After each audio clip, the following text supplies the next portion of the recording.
मैं मंगन वाला नहीं है। दरअसल मेरे हालात खराब ने, ਅਸੀਂ ਮਦਰਸਾ ਬਣਾ ਰਹੇ ਹਾਂ, ਜਿਹਨੇ ਚੰਦਾ ਦੇਣਾ ਉੱਠ ਕੇ ਮਤ ਆਓ, ਮੈਂ ਤੁਹਾਡੇ ਕੋਲ ਆ ਪਾਵਾਂਗਾ ਜਹਾਜ਼ ਦੇ ਵਿੱਚ। ਅੱਲਾ ਤੁਹਾਨੂੰ ਤੰਦਰੁਸਤੀ ਦੇਵੇ। नाज़रीन, सेक्रेटरी ओवरसीज पाकिस्तानीज़ ने इंकशाफ किया है कि पाकिस्तान से बैरून मुल्क जाने वालों की ज़्यादातर तादाद जो है वो बेकारियों की है। बैरून मुल्क पकड़े जाने वाले बेकारियों में 90% पाकिस्तानी है। सबसे ज्यादा पाकिस्तानी भिखारी बैरून मुल्क जा रहे हैं।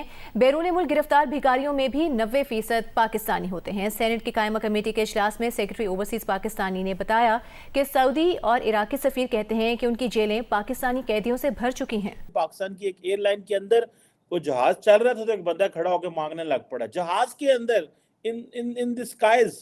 और जो स्टैंडिंग कमेटी है ओवरसीज की, उसको बताया गया है कि 90% बैगर्स जो दूसरे मुल्कों में पकड़े जाते हैं वो पाकिस्तानी ओरिजिन के हैं। प्राउड मूवमेंट है पाकिस्तान के लिए, किसी चीज में तो हम जो है ना वो एक्सेल कर रहे हैं ना।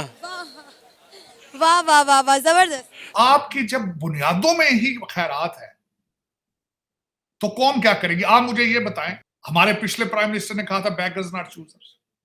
फिर उन्होंने कहा था कि मैं जब फोन करता हूं तो दूसरे मुल्कों के सदूर हमारा फोन नहीं उठाते क्योंकि उन्हें पता ही पैसे मांगेगा।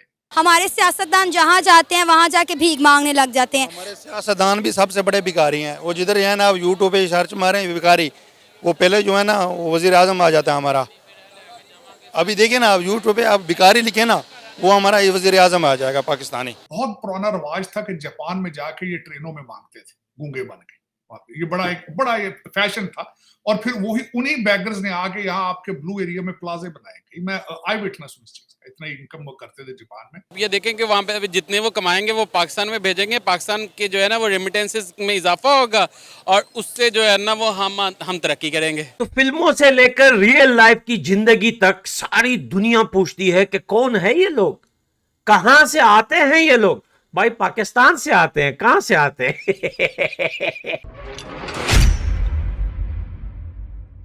भाई आपको पता है ये वीडियो कराची से हांगकांग जाने वाली फ्लाइट में एक पाकिस्तानी जो है वो खड़ा होके भीख मांग रहा है।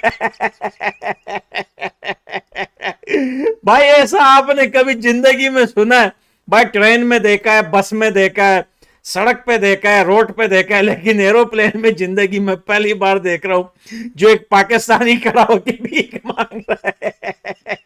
एक तो बड़ी परेशानी वाली बात है कि आज सेनेट की, पाकिस्तान का जो अपर हाउस है सेनेट, उसकी जो स्टैंडिंग कमेटी है ओवरसीज की, उसको ये बताया गया है कि जो पाकिस्तान से बैगर्स हैं वो बड़ी तादाद में बाहर जा रहे हैं।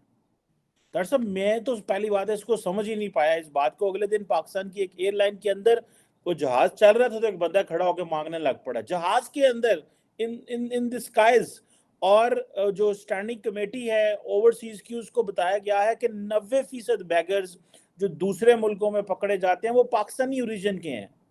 दरअसल ये मॉरल डेकेडेंस, ये जो मॉरली बैंकरप्ट, आप अक्सर ये बात करते हैं मॉरली बैंकरप्ट, दरअसल ये तो दुनिया में पहली दफा होगा कि पाकिस्तानी बाहर जाके मांगते हैं जहाज में बैठ के टिकट लेके। मैं इसका फर्स्ट हैंड एक्सपीरियंस बताना चाहता हूँ। कुछ तो बैगर्स आप कहते हैं बाहर जा रहे हैं, कुछ बाहर जाके बैगर्स बन जाते हैं। बहुत पुराना रवाज था कि जापान में जाके ये ट्रेनों में मांगते थे गूंगे बन के। ये बड़ा ये फैशन था। और फिर वही उन्हीं बैगर्स ने आके यहाँ आपके ब्लू एरिया में प्लाजे बनाए। मैं आई विटनेस हूं इस चीज का। इतना इनकम वो करते थे जापान में लोग बड़े खुदा तरह से। मेरा फर्स्ट हैंड एक्सपीरियंस मैं बताना चाहता हूं कि मेरे हम वतन क्या करते हैं। मैं जब भी उम्रा करने गया हूं सऊदी अरेबिया, हरम शरीफ के सामने जब बैठता हूं, मैं अपनी इबादत कर रहा हूं, साथ एक आदमी आके बैठ जाएगा। रोजा रसूल में, मस्जिद नबवी में भी ये हुआ मेरे साथ कि वहां एक पाकिस्तानी साथ आके बैठ गया। उसने कहा जी मेरी जेब कट गई है, मेरा पासपोर्ट भी खत्म हो गया है और मेरा पैसा भी कोई नहीं है, खाने को भी कुछ नहीं है। मैं हमेशा उनको ये कहता हूं कि मैं तो खुद यहां से मांगने के लिए आया हूं भाई, मैं तो खुद रहमतें मांगने आया हूं और तुम्हें वहां से मांगो जो कोई नहीं मांग सकते। लेकिन तुम ये क्या कर रहे हो? ये मेरा खाना काबा के अंदर और मस्जिद नबवी के अंदर मेरा फर्स्ट हैंड एक्सपीरियंस। फिर उसके बाद मैं बताता हूं आपको, इस वक्त हालात ये हैं हमारे पाकिस्तानी के कि आपको हर शहर में ड्रग एडिक्टेड पाकिस्तानी ओपनली मांगते नजर आते हैं। मैंने वॉशिंगटन डीसी में देखे हैं मांगते, मैंने इनको यूरोपियन ट्रेन स्टेशनों पे मांगते देखा है, स्टेशनों पे। ड्रग एडिक्टेड हैं कई, जो आके स्पेन के अंदर मैंने देखा है इनको मांगते। तो ऑब्वियसली बात है, ये आप कह लेंगे कि सेल्फ रिस्पेक्ट होती है। जब ये खत्म हो जाती है बंदे की जो है ना वो खुद को फीड करने के लिए, तो वो फिर भिखारी बन ही जाता है। तो उन्होंने सोचा कि पाकिस्तान में करने से बेहतर ये है कि चलो बाहर चले जाएं, बाहर रियाल मिलेंगे, डॉलर्स मिलेंगे, दरहम मिलेंगे, और ये देखें कि पाकिस्तान के रेमिटेंसेस में जो है ना इजाफा होगा। सऊदी अरेबिया और इराक ने कहा है कि हमारी जेलें भर गई हैं पाकिस्तानी बेकारियों को पकड़ पकड़ के। जितने भी यहाँ पे बेकारी पकड़े जा रहे हैं उनमें 90% पाकिस्तानी बेकारी हैं। मतलब वो पाकिस्तान में मांग मांग के थक आ गए, तो उन्होंने कहा महंगाई बड़ी होगी, यहाँ पे मांग के कुछ बनता नहीं है, तो चलो बाहर चले जाते हैं। बेसिकली ये देख रहे हैं यहाँ पे कंपटीशन भी तो बहुत ज़्यादा आ गया है ना। अब हम जिस मार्केट में खड़े हैं यहाँ पे 2 मिनट बैठ के कहीं पे भी खा सकते हैं। 10 से 15 जो है ना वो आपको यूजुअली जो है ना वो विजिट करते हुए जो है ना वो मिलेंगे। तो अब यहाँ पे कंपटीशन बहुत ज़्यादा था, बाहर जो है ना वो मार्केट खाली थी, तो उन्होंने सोचा कि ट्रैवल करके वहाँ पे चले जाएं और उस मार्केट को भी जो है ना वो कैप्चर किया जाए। मैं खुद भी रहा हूँ सऊदी अरब में, वहाँ पे वाकई ऐसे ही होता है। जब वो जाते हैं ना, उम्रे पे गए हैं, वो जाते इधर से मियाँ बीवी हैं, जब वो वापस आते हैं ना, वो उनके पास 3-3 बच्चे होते हैं, वो उधर जाके छुप जाते हैं, या कोई यहाँ के उधर भीख मांगते हैं या कुछ करते हैं, तो फिर जाके उधर जो है ना उनको सऊदी कानून ये है, उधर उनको जो है ना जेल में लेके जाता है, वो 10-15 दिन के बाद फिर उनको सफ़र करवा देते हैं। ईरान और सऊदी अरेबिया ने कहा कि पाकिस्तानी जो भी बाहर आते हैं यहाँ पर आकर भीख मांगते हैं। हरम के अंदर सबसे ज़्यादा पाकिस्तानी बेकारी हैं, पाकिस्तानी उनको उठा उठा कर जेलें भर दी गई हैं। 100% लोगों में से 90% पाकिस्तानी लोग हैं जो ये काम कर रहे हैं। तो मैंने कल ना वैसे जो है ना आज सुबह के छपा नहीं कि कल की बात है ये वाली, मैंने ना वीडियो देखी थी। बहरहाल जो यहाँ से 4-5 लाख रुपए जाके उधर जाके भीख मांग रहे हैं, वो आप इधर ही मांग लो, इससे अच्छा है।